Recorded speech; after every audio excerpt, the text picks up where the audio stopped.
வணக்கம். நம்ம இன்றைக்கி என்ன பார்க்க போகிறோன்னா சிம்பிள் தக்காளி சட்னி தான்.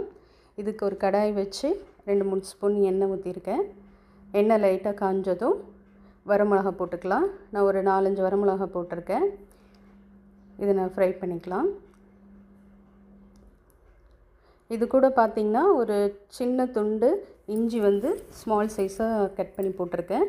இதோட 5-6 பூண்டு பல்லும் சேர்த்துருக்கேன். இப்போ இதை நல்லா ஃப்ரை பண்ணதுக்கப்புறம் நான் 3 வெங்காயம் எடுத்துருக்கிறேன். அதை இப்போ போட்டு மிக்ஸ் பண்ணிக்கலாம்.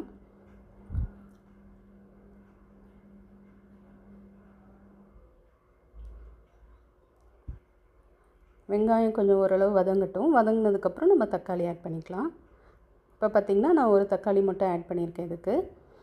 இது இப்போ நல்லா வதக்கிக்கலாம். இப்போ நம்ம இது வதங்கும் போதே நம்ம என்ன பண்ணலான்னா கொஞ்சம் சட்னிக்கு தேவையான உப்பையும் இப்போயும் நம்ம ஆட் பண்ணிக்கலாம். இப்போது தக்காளி வெங்காயம்லாம் நல்லா சீக்கிரம் வந்துடும். பார்த்திங்கன்னா ஆல்மோஸ்ட் எல்லாம் வதங்கிருச்சு. இப்போ நம்ம ஆற வச்சு மிக்ஸி ஜாரில் எடுத்து அரைச்சிட்டு வந்துடலாம். ஃபைனலாக நான் கொஞ்சமாக கொத்தமல்லி தழை தூவியிருக்கேன். இப்போ மிக்ஸி ஜாரில் போட்டு நம்ம அரைச்சி எடுத்துகிட்டு வந்துடலாம்.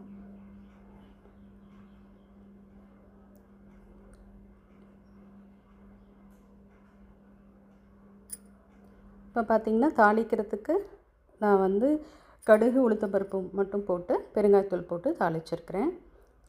இது ஈஸியாக ஒரு 5 to 10 மினிட்ஸ்லேயே நம்ம ரெடி பண்ணிடலாம். ரொம்ப டேஸ்ட்டாகவும் இருக்கும். பிடிச்சிருந்தா என் சேனலை லைக் பண்ணுங்கள், ஷேர் பண்ணுங்கள், கமெண்ட் பண்ணுங்கள்.